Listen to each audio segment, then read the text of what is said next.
Minsan akala mo mahal ka, pero ang totoo, kailangan ka lang niya. Habang ikaw todo effort, todo intindi, todo bigay, siya naman, nandyan lang kapag may kailangan. Masakit tanggapin, pero may mga relasyon na hindi tungkol sa pagmamahal, kundi sa pakinabang. At ang pinakadelikado, hindi mo agad napapansin hanggang sa ikaw na ang maubos.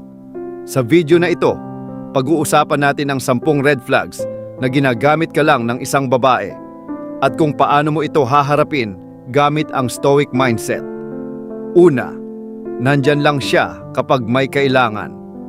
Kapag napapansin mong lumalapit lang siya sa'yo, kapag may kailangan, pera, tulong, attention o emotional support, pero nawawala, kapag okay na siya, isa itong malinaw na red flag na hindi ka niya tinitingnan bilang partner kundi bilang convenience. Mapapansin mo na hindi siya consistent sa presence niya. Bigla siyang magiging sweet at attentive kapag may kailangan, pero kapag nakuha na niya iyon, babalik siya sa pagiging distant. Sa stoic mindset, mahalagang maging aware ka kung saan napupunta ang oras at energy mo.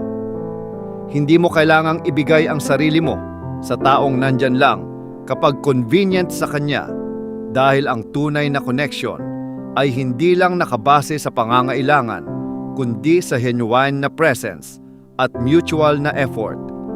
Ikalawa, hindi siya consistent sa effort. Minsan ramdam mong interesado siya, nagpapakita ng care, attention at effort, pero bigla rin itong nawawala na parang wala lang. Ang inconsistency na ito ay hindi simpleng pagiging busy o mood swings. Kadalasan, ito ay senyales na hindi kanya priority kundi option lang. Kapag gusto ka talaga ng isang tao, hindi siya pabago-bago sa paraan ng pakikitungo sa iyo. Sa stoic mindset, mahalagang hindi ka ma-attach sa temporary highs. Tingnan mo ang pattern, hindi ang isolated moments. Dahil sa huli, ang consistency ang tunay na sukatan ng intensyon. Ikatlo, ikaw lagi ang nagbibigay.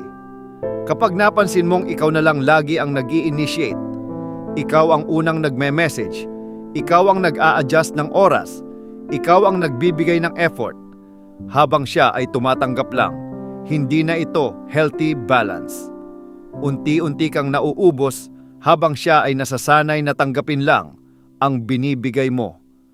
Sa Stoic philosophy, ang self-respect ay nakikita sa kakayahang pigilan ang sarili na magbigay ng sobra sa taong hindi marunong magbalik.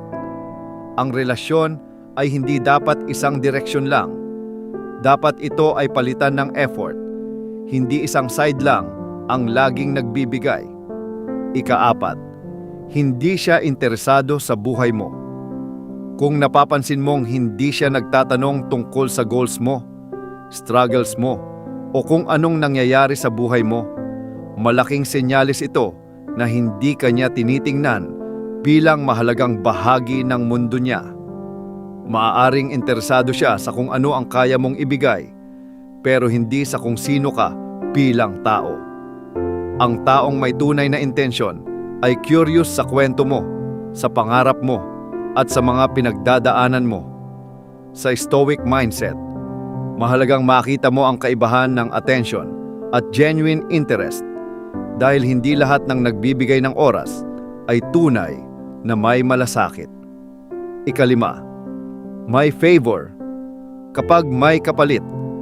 Kapag napapansin mong ang bawat kabutihan niya ay parang may kapalit, na para bang may utang na loob kang kailangang bayaran, ito ay malinaw na senyales na ang connection ninyo ay transactional. Hindi ito kusang loob na care kundi isang uri ng exchange.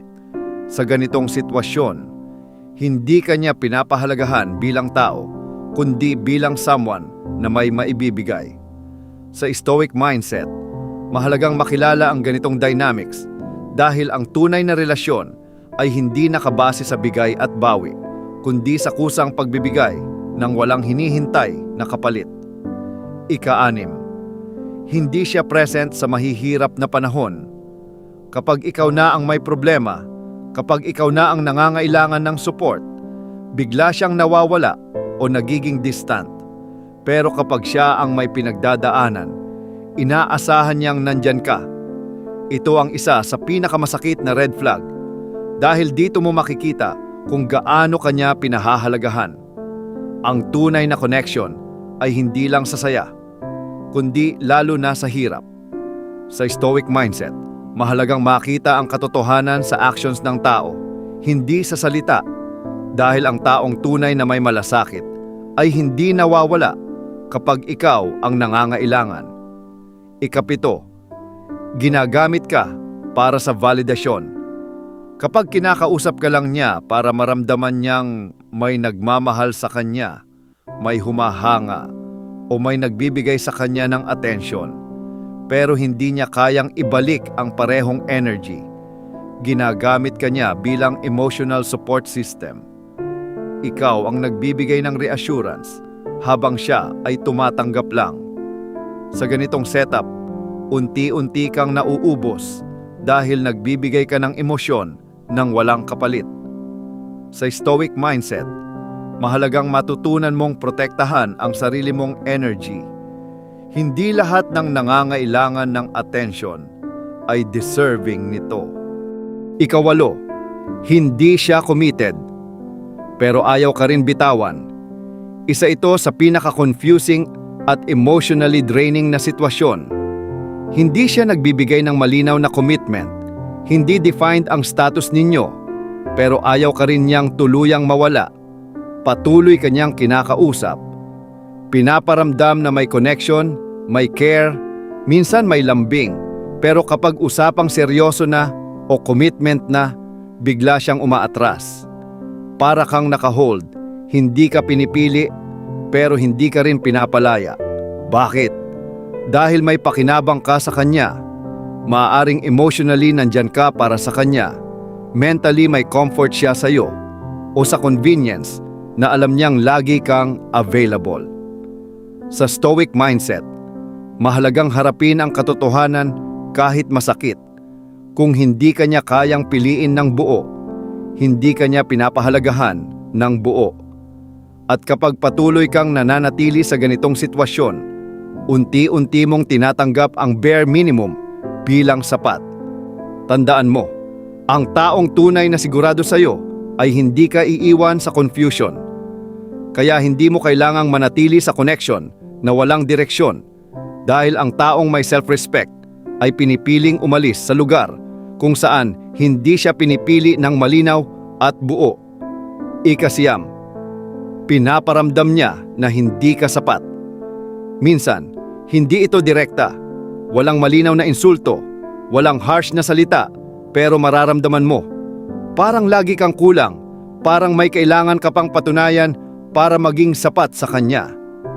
Maaaring lumabas ito sa mga subtle comments, paghahambing sa ibang tao, o sa paraan ng pakikitungo niya na tila hindi niya pinapahalagahan ang effort mo. Unti-unti, naaapektuhan ang confidence mo at nagsisimula kang mag-adjust ng sobra. Ginagawa ang lahat para lang ma-meet ang standards niya. Ngunit sa ganitong sitwasyon, hindi ka niya tinatrato bilang equal partner kundi bilang someone na kailangang mag-earn ng approval niya. Sa stoic mindset, mahalagang tandaan na ang tunay na self-worth ay hindi nanggagaling sa validation ng ibang tao, kundi sa sarili mong character at values.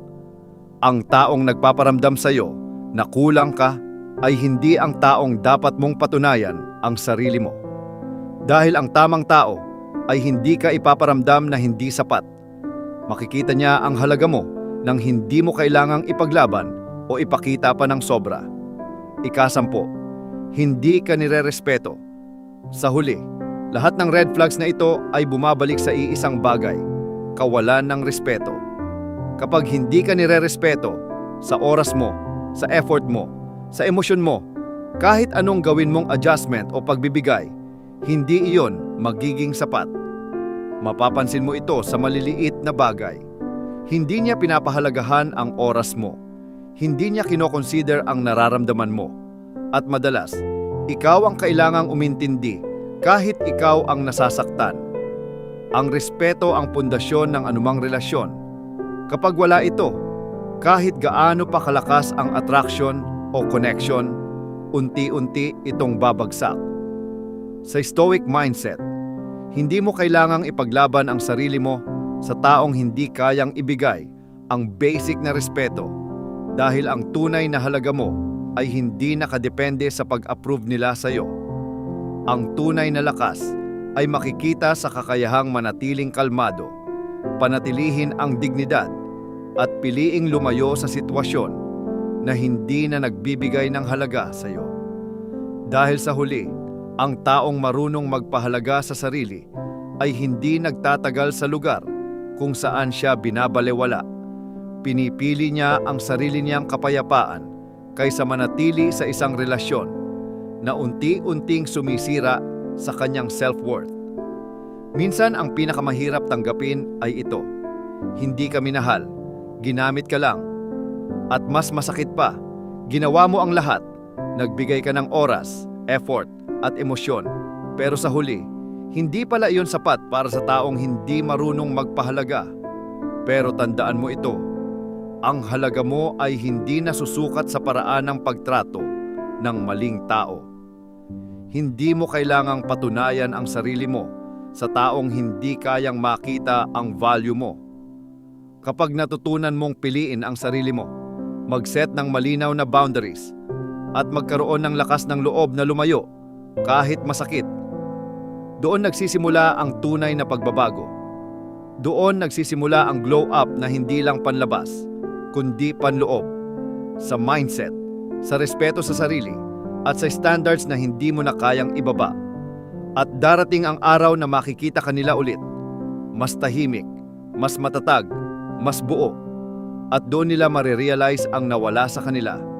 Pero sa oras na yon, hindi ka na naghihintay, hindi ka na naghahanap ng closure, at higit sa lahat, hindi ka na yung taong kayang gamitin dahil natutunan mo nang piliin ang sarili mong halaga higit sa kahit sino.